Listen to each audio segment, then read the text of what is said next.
Hello, দেখো। আচ্ছা, মন দিয়ে দেখো এবার। আজকে বেসিক্যালি আমরা অ্যাক্সেসের টোটাল কোয়েরিটা আগে করব। টোটাল কোয়েরি করার জন্য আমরা কি করব? একটা টেবিল কন্ট্রোল এস দিয়ে সেভ করছি। ভিউতে যাব, ডিজাইন ভিউতে যাব, গিয়ে আমি টেবিলের নাম দিচ্ছি মার্কস। Marks table. মার্কসের মধ্যে দিয়ে আইডি, নেম, নেমের মধ্যে টেক্সট দিচ্ছি, ধর লিখছি ম্যাথস, নাম্বার, সায়েন্স,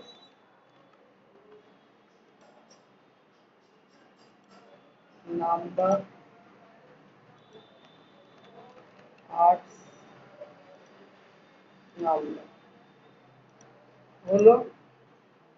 এবার আমি ভিউ থেকে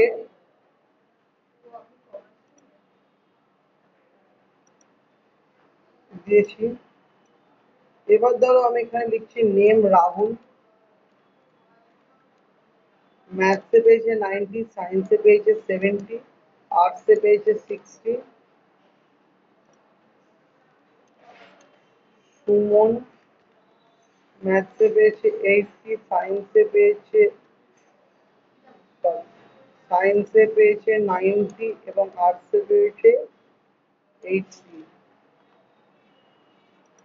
আর সৈকত ম্যাথসে পেয়েছে 78, সায়েন্সে 72, আর্টসে 89। ঠিক আছে, আমি টোটাল কোয়েরি করতে চাইছি যাতে একসাথে টোটালটা ক্রিয়েট হয়। ক্রিয়েট কোয়েরি ডিজাইনে যাচ্ছি, মার্কস টেবিলটাকে নিচ্ছি, অ্যাড করছি, যার মধ্যে আমি নেমে ক্লিক করছি, ম্যাথসে ক্লিক করছি, সায়েন্সে ক্লিক করছি, আর্টসে ক্লিক করছি।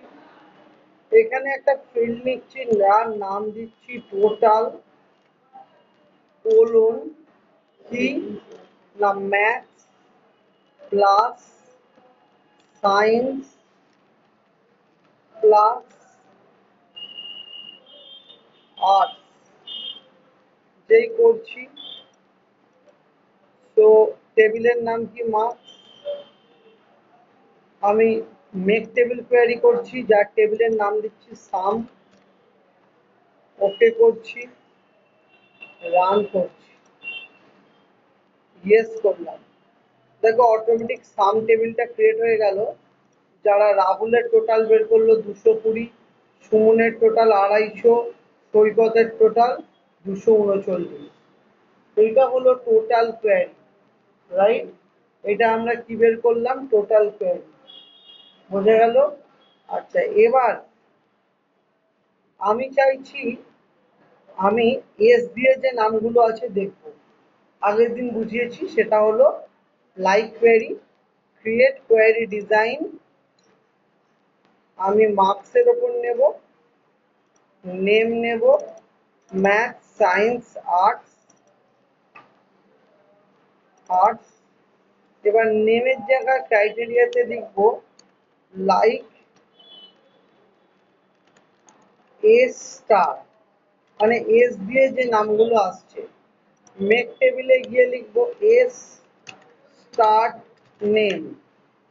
ওকে করলাম, রান করলাম, ইয়েস করলাম। দেখো এস দিয়ে যেগুলো স্টার্ট হচ্ছে সেই নামগুলো চলে এসছে, সুমন আর সৈকত। বুঝতে পারলে? লাইক কোয়েরি এটার মধ্যে দিয়ে আমরা দেখালাম। তাহলে আমরা অ্যাক্সেসে টোটাল কোয়েরি শিখলাম, লাইক কোয়েরি শিখলাম। এবার আমি বলতে চাইছি, সাপোজ তুমি চাইছো এইটা তোমার মার্কস টেবিল, তার উপরে একটা রিপোর্ট জেনারেট করতে চাইছো। কি করে করবে?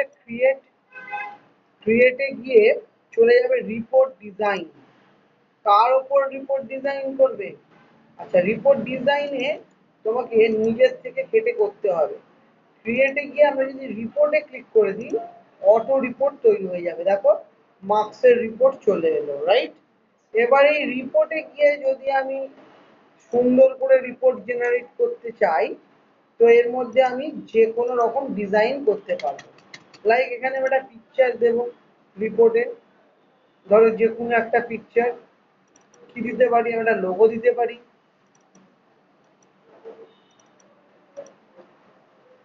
ইনসার্ট ইমেজে গেলাম, ব্রাউজ করলাম, ব্রাউজ করে যে কোনো একটা ইমেজ, ডেস্কটপে গেলাম,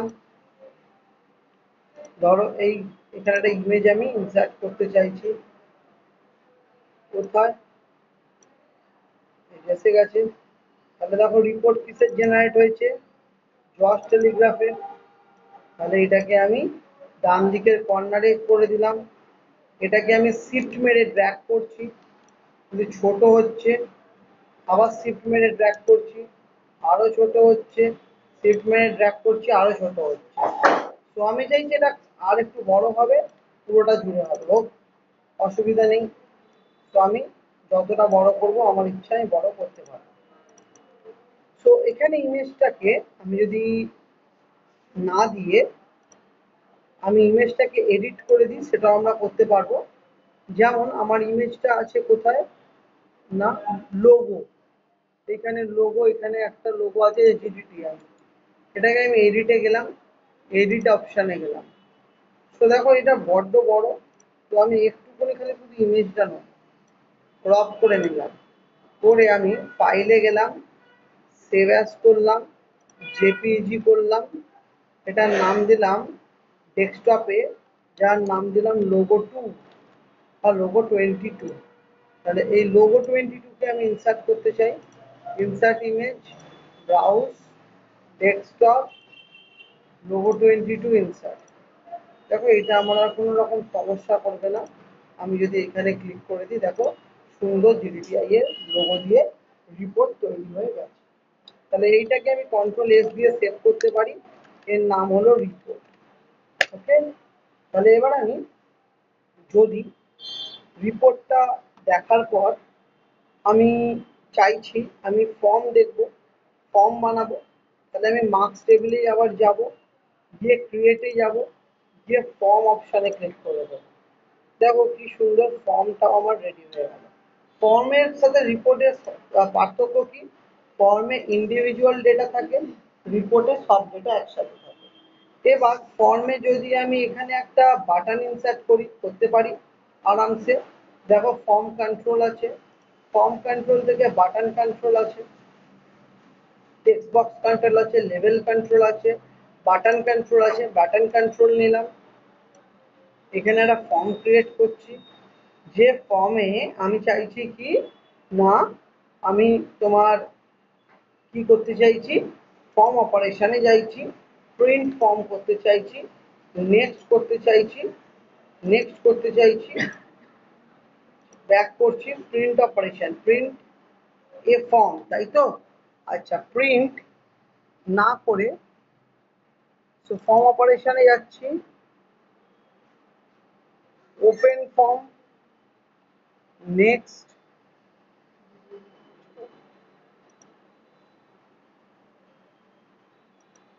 কোনো ফর্ম যেহেতু আমাদের নেই, তো আমাদের অ্যাপ্লিকেশনে record, record operation, print record,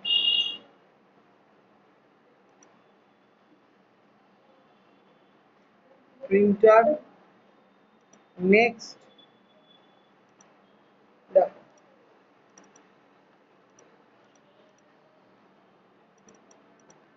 এখানে একটা বাটন কন্ট্রোল এসছে, দেখতে পাচ্ছ। এবার এই বাটনের সাথে আমি যদি কোনো কিছু অ্যাসাইন করি, সেটা আমার কাজ করবে। বাট এখানে তোমার বাটনের সাথে অ্যাসাইন করার কিছু নেই, আমার একটা রিপোর্ট করা আছে। তাহলে আমি এখানে কি করছি, আমার ধরো এই এখানে উপর আরেকটা ফর্ম বানাচ্ছি, এ স্টার্ট নেমের উপর একটা ফর্ম বানাচ্ছি। ক্রিয়েটে গেলাম, ফর্মে গেলাম, ফর্মে গেলাম, ফর্মে গিয়ে এটাকে আমি সেভ করছি, যার নাম দিলাম ফর্ম এস। ফর্ম এস বলে একটা ফর্ম আমি ক্রিয়েট করলাম, বা form S name, form S name save করে দিয়েছি, ফর্ম এজ নেম আছে। এবার আমি মার্কসে গিয়ে এজ নেম ফর্মটা খুলতে চাইছি। বাটনে গেলাম, এখানে একটা বাটন নিলাম। তাহলে আমি এখানে কি করতে চাইছি, রেকর্ড অপারেশন, আমি ফর্ম অপারেশনে গিয়ে ওপেন ফর্ম করতে চাইছি। নেক্সট করছি, দেখো স্টার্ট এস নেম, এই ফর্মটাকে আমি খুলতে চাইছি। নেক্সট, টেক্সটের নাম কি দেবো,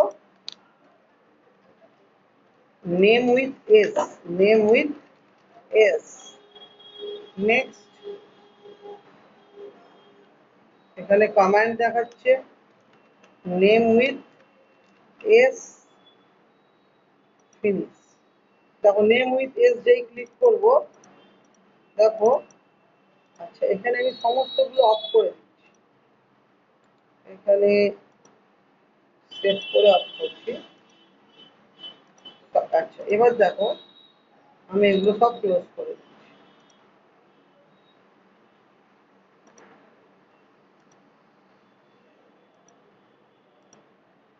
ওকে, তাহলে আমার মার্কস আছে, নেম উইথ এস, দেখো নেম উইথ এস ফর্মটা আমার খুলে যাচ্ছে।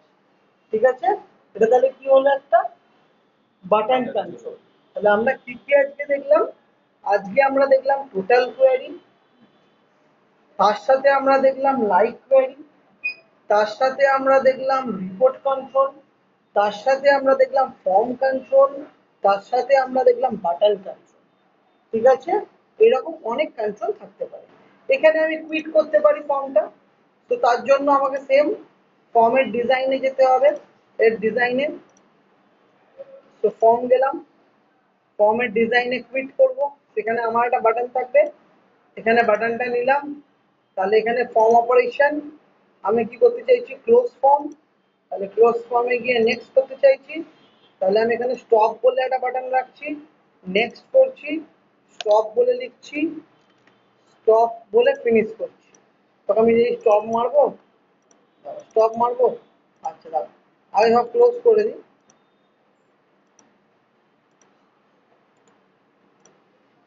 নেম উইথ এস খুলেছে, এই স্টপটা হয়ে গেল,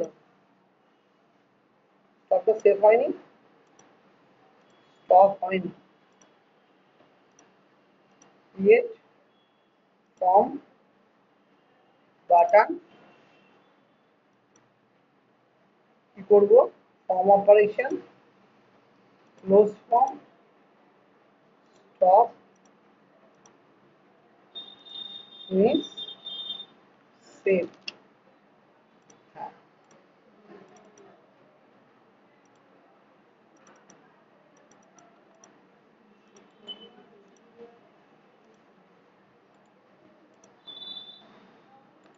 দেখো এই যে স্টপ, স্টপে যদি ক্লিক করি দেখো ক্লোজ হয়ে গেল। ভালো করে দেখো কিভাবে কাজ করছে, স্টপ বাটন, স্টপে ক্লিক করছি, দেখো স্টপ। ঠিক আছে, তাহলে প্রথম থেকে ওপেন করছি, মার্কস, নেম উইথ এস এসে গেল। এবার দেখো এখানে সেম ওটার কপি আছে, যেখানে স্টপ বাটন আছে, স্টপ বাটনে ক্লিক করলাম, দেখো ওটা হওয়া। ঠিক আছে, হ্যাঁ একসাথে পরপর হয়নি, এইটাকে এইটা যেটা এসছে এইখানে এটা ডিজাইন করে দিলে এসে যাবে। দেখো আমি এইখানে ফর্মে গেলাম, আবার এইখানে বাটনটা ক্রিয়েট করছি, আবার এইখানে আমি ফর্ম অপারেশনে গেলাম, ক্লোজ ফর্ম, এখানে আমি লিখছি এটা ক্লোজ ফর্ম, এই দেখো এখানে ক্লোজ মারছি। হ্যাঁ দেখো এটা কিন্তু 3 হয়ে যাচ্ছে বাবু, যেই করছি ওটা 3 নামে সেভ হচ্ছে, তাহলে এটা নেম 3, এবার ক্লোজ করলে 3টা বন্ধ হয়ে যাবে। তাহলে দেখো সবকটা ক্লোজ করে দিতে হবে, সবকটা ক্লোজ করে দিতে হবে। এবার এটা খুলেছি, এই দেখো যখন ক্লোজ করবো ওটা ছাড়া বাকি উইন্ডোগুলো ক্লোজ থাকতে হবে, তবেও ক্লোজ করতে পারবে, কারণ ও নিজেকে ক্লোজ করতে পারবে, বাকি ফর্ম তো ক্লোজ করতে পারবে না। বুঝতে পেরেছো, তো ক্লোজ যখন করবো খালি ওটাই খোলা থাকবে, তবে আমি খুলে দেখতে পারবো।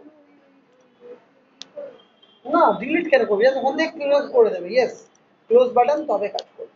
বুঝতে পারলে, তাহলে আজকে আমরা দেখলাম লাইক কোয়েরি, তার সাথে আমরা দেখলাম টোটাল কোয়েরি, তারপর সাথে দেখলাম ফর্ম অপারেশন, তার সাথে দেখলাম রিপোর্ট অপারেশন, তার সাথে দেখলাম বাটন কন্ট্রোল।